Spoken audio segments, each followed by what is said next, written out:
scientific achievements, and more importantly, lifting millions of people out of poverty.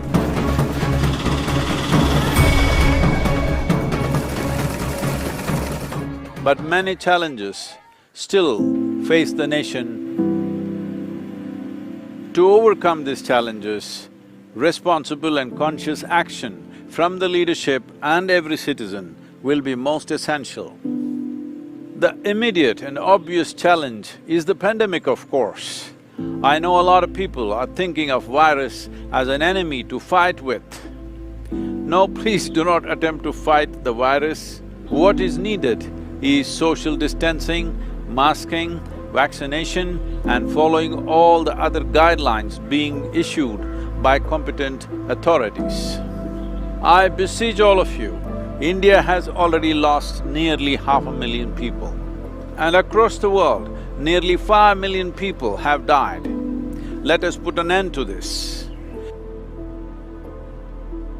If all of us follow the protocols, live responsibly and consciously, this virus will definitely dissipate. Well, the virus may be grabbing all the headlines, but that is not the only challenge we face as a generation of people. There are many other things that need urgent action as well. Among these, the most important challenge that we face right now is soil degradation in the country.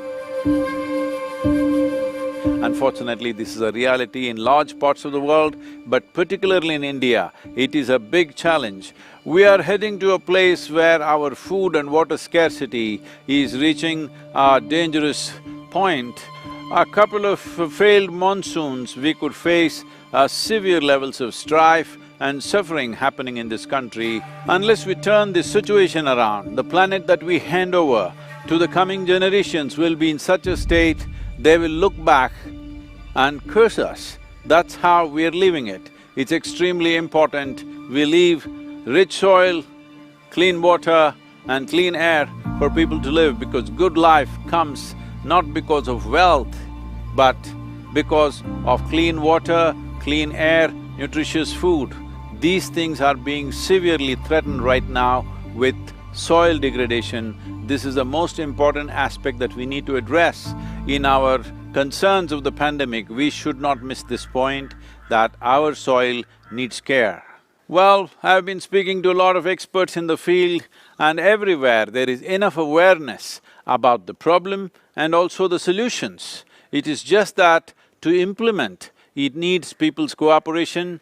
Most nations on the planet being democratic, it's very important large numbers of people need to understand this and support the governments in implementing long-term processes for soil regeneration and in turn prevent water scarcity and other fallouts. Today we are seeing everywhere climate change issues have become big, and they have become big only because disasters are hitting us.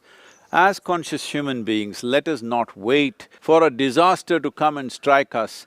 If we are conscious, if you are civilized, we must wake up before disasters come. A disaster is not a pleasant thing, it's not a news in the newspaper or watch something on the television. People who are there either have lost their lives or lost everything that they had. In rectifying this, the most important aspects are we must attend to the government policies to ensure that significant amount of budgets and government machinery is invested in this. For this to happen, the government policies are very important. Coming up with the right policies to protect India's soil is very important. A determined action on the part of the administrations, industry and the people is very, very needed right now. It is not a tomorrow's problem anymore, it is today's problem. We need to address this. These problems have been mounting for the last 50 years. In the last 50 years, the level of damage we have caused to the biodiversity in the country's soil is immense and unpardonable. To fix this, we need a committed and a determined approach and ready for a long haul to turn this around. It is possible to do this, and this is the best gift we can offer to our children and their children. One thing about our nation, which is a kaleidoscope of cultures, kaleidoscope of ethnicity, and in every way we are a mix, an impossible mix of people, which is our strength, which is our quality. It is very important that we understand, though for small things we will bicker, when really big issues come, we have always come together to act as one nation, and once again this is very needed. We are entering the 75th year of India's independence. I beseech every one of you that we must act as one nation to beat the pandemic and also to revive India's soil and make this soil rich, because the richness of our soil naturally determines the richness of the life that we are. Richness of the life that we are will definitely determine the wealth of the nation, because people and in turn the soil is the only wealth the nation has.